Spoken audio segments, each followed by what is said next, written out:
What is going on, all you Pokemon collecting maniacs out there? This is Ryan, the PikiPikaPapa, and every single month I start off with me telling you the things that I am actually putting my money into for the month ahead. However, this month is a little different. First off, I was on vacation, so this is being pushed back a little bit later than it normally is. And secondly, I'm taking a little bit of a different approach this month and possibly for the next couple months into the future. So, I love this saying right here, okay? The saying says the stock market is a device to transfer money from the impatient to the patient. And I will tell you this much, out of all of the different markets that I participate in, and believe it or not, it is much more than just the Pokemon market. I don't think that saying is any truer than here in the Pokemon space, right? We see it all the time. The people who are very patiently acquiring all of those Sword and Shield alt arts, right? Like over the last couple months, they've been able to cash in big time on the people who weren't able to purchase them and be patient and wait for it. Now they're selling them for all-time high prices, and we're starting to see the prices come back down. Same thing with sealed products, right? Like we've all had opportunities to buy some of these amazing sealed products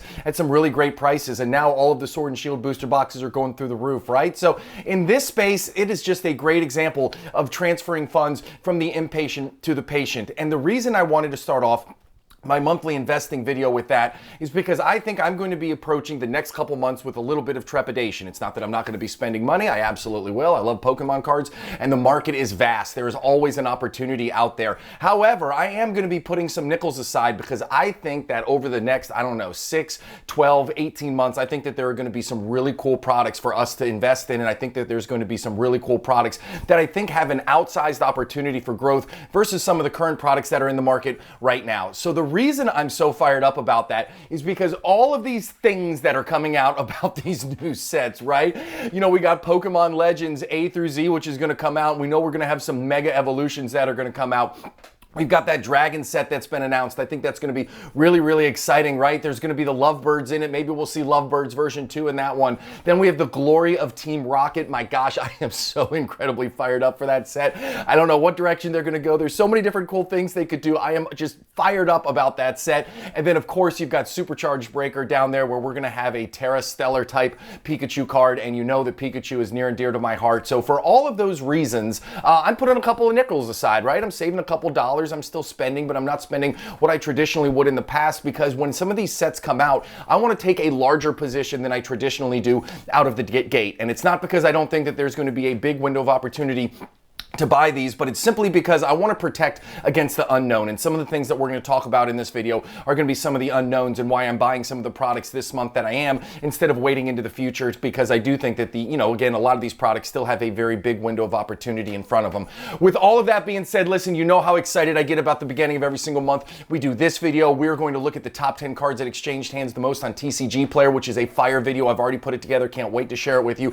And then we're going to look at the grading card report video. My God, we're going to look at the actual grading volumes, individual cards, sets, trends at SGC, CGC, and most importantly, PSA, because they're the biggest and the baddest. I'm telling you, the beginning of the month is full of awesome information. And I share that with you because if you are new to this channel, if this is your first time seeing it, hey, listen, we would love to have you as a member of this group. We do all kinds of fun data dives, so hit that subscribe button if you haven't already. If you like what you see in this video, give us a thumbs up.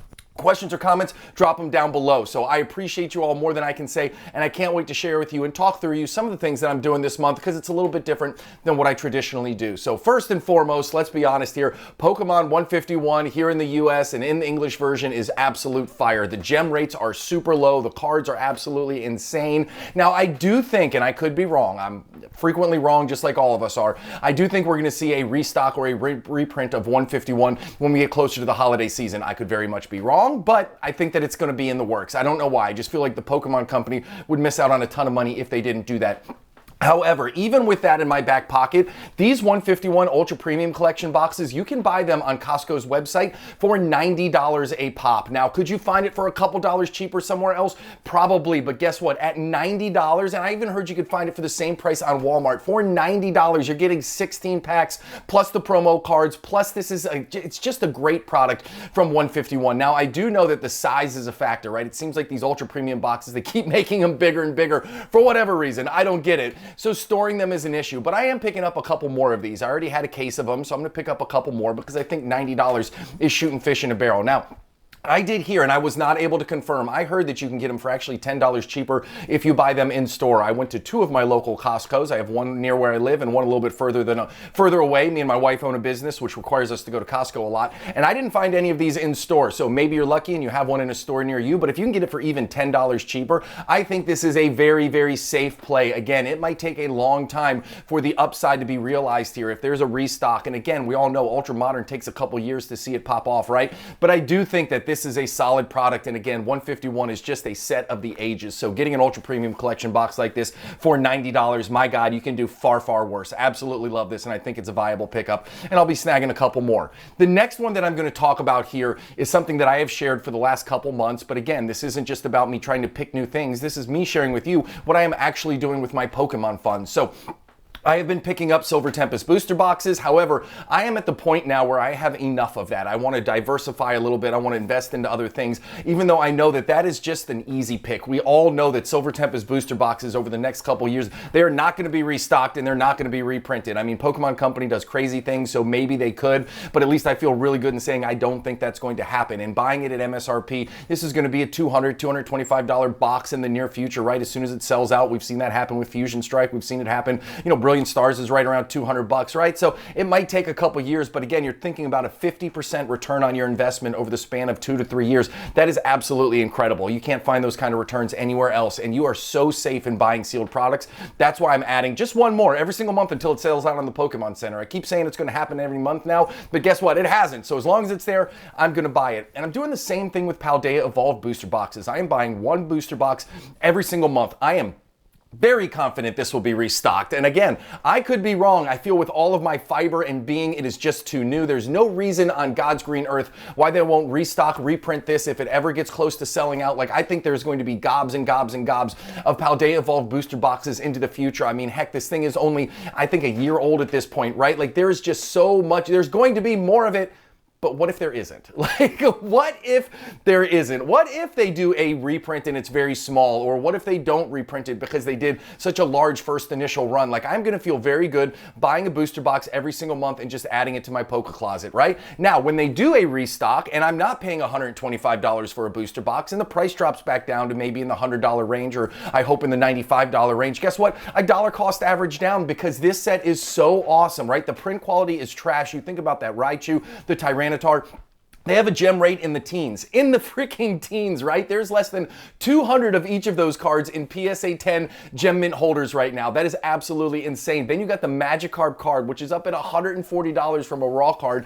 And again, the gem rate on that card is so incredibly low. Like, in 10 years, I'm not going to care if I spent $120 for this booster box or $95 for this booster box, because guess what? In the long run, I think this is going to be a great buy and hold. The print quality isn't great. The cards in there are stunning. I think it's got that kind of mystique to it. So I'm adding one of these. And if there's a restock, I'll add even more. But if not, I'm going to be really happy that I've been adding an individual booster box every single month here. So the next thing that we're going to talk about is Twilight Masquerade. And again, this is an opportunity where there is a big window, right? Like, this is not going away anytime soon. There's going to be tons and tons of Twilight Masquerade booster boxes to buy for a very long time. So I'm not in too much of a hurry there.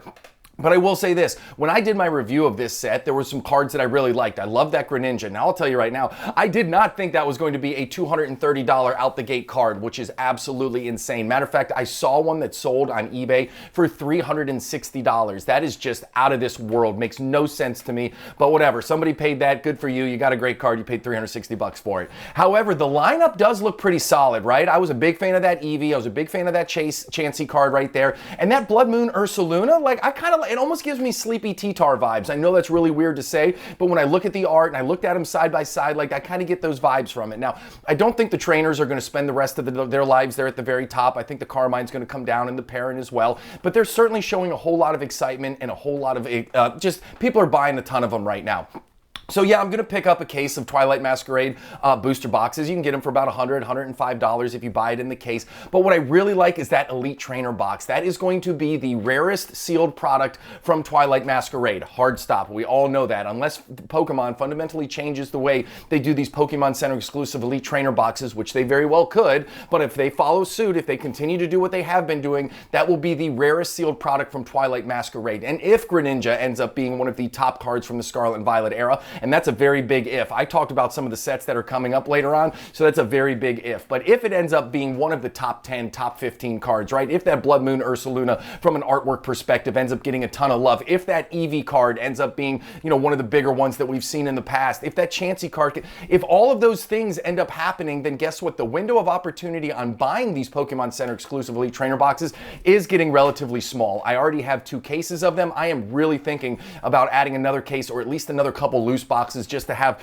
in my display case behind me, because I like to keep those Pokemon Center exclusive ETB cases sealed. But this is a really interesting thing. It's going to be fascinating to see how these cards perform over the next couple months. I've been doing some research in the past. These Scarlet and Violet cards are performing unlike anything we have seen in recent memory, and it is worth doing a data dive into, and it's worth doing some research around. So I've got that coming in the near future. But Twilight Masquerade has piqued my interest. I'm getting a couple more sealed products from this, and again, huge window of opportunity, but I think those Pokemon Center exclusive ETBs, not a huge window of opportunity there. Speaking of Pokemon Center exclusive ETBs, you know that whenever a new set comes out, I get 2 cases to keep in the Pokemon closet, and I get 2 loose ETBs because me and my kids and my family, we always open those together and we have a ton of fun while doing it. Now, Stellar Crown, obviously this is the one that was just released, so I have ordered those 2 cases. I have ordered those 2 booster boxes, or those 2 loose boxes as well, but we're starting to get some of these cards coming out, right? There's actually been even more cards, illustration rares, and special illustration rares that have been shown since I put this slide together. So there's even more that has been out there. And I'm starting to get a little excited about Stellar Crown. I think we still have a lot. The illustration rare lineup for Stellar Crown looks really, really strong, and that is a trend that we have continued to see here in the Scarlet and Violet era. Like, the special illustration rares have been great, but the illustration rares have been fire. Matter of fact, I have my top 10 video on illustration rares that's going to come out in the next 4 or 5 days, so I'm really excited. I took a ton of time to dig into those, and I think there's some awesome cards on that as well. So Stellar Crown, we still don't know everything that there is to know, but to be honest with you, I don't care. I don't need to know everything. As I said, this is going to be most likely the rare sealed product from Stellar Crown, and as we get deeper and deeper into Scarlet and Violet, I think these sets are going to get better and better, and I'm really pumped to make sure that I have this locked in from a pre-order perspective. And the final thing right here is when I reach a period where I'm not, overly crazy, like this isn't when this Sword and Shield era was coming to the end and you should be spending all of your money on those booster boxes, which were available at MSRP on the Pokemon Center because we knew that they were going to sell out, and we knew as soon as they sold out, they were going to pop up in value. Like, those were shooting fish in a barrel. Like, I was super concentrated and super focused on doing that for a while. But when we reach this period of time where there's not a product or a single area where I have to spend all of my attention, I love going back to my personal collection. And I have shared this in the past. I am trying to build a very, very nice Shadowless PSA 10 set. And the Shadowless cards, in my mind, are super undervalued. When you look at this right here, I have the Pokemon base set Shadowless. The total value for all of those cards is just shy of $3,000. And when you look at the base set first edition, it's over $13,000. Now, I think that is correct. The base set first edition obviously should have a serious premium. Matter of fact, I think it should probably have more than a 4.5x premium on it, but that's a different topic for a different video. But I think the Shadowless set is a great way to kind of blend affordability, rarity, and just the origins of Pokemon. So I'm trying to build a PSA 10 set. Obviously, I won't be able to get all of them in PSA 10s because I don't have that kind of money, but I have fun searching for commons and keeping a whole Excel spreadsheet of the PSA 10s that I do have and searching for the ones that I don't have. So from a personal collection, I think that's a really cool one, and I do think in the long run, again, I've shared my thoughts on OG Pokemon cards. I refuse to call them vintage. I think in the long run, these sets right here are incredibly undervalued compared to what they will be 20, 30 years down the road. When I was thinking about the why, it's really interesting. Like, I remember these cards. I remember these 1999 Pokemon cards. There's going to be a generation that comes in, very, very soon that doesn't remember them, and they're going to hold a whole special, type of uniqueness to it. So with that out of the way, those are the things I'm going after this month. It should be a ton of fun. I'm going to enjoy all of this. I'm really enjoying looking after these Shadowless cards, and I think that these are some awesome pieces to add to the Poke Closet. So as I said, we have some awesome content coming up. If that excites you, hit that subscribe button. If you like this video, give us a thumbs up. Questions or comments, drop them down below. I appreciate you more than I can say. I hope you have an awesome one. I'll talk to you soon. Thanks, everybody. Bye.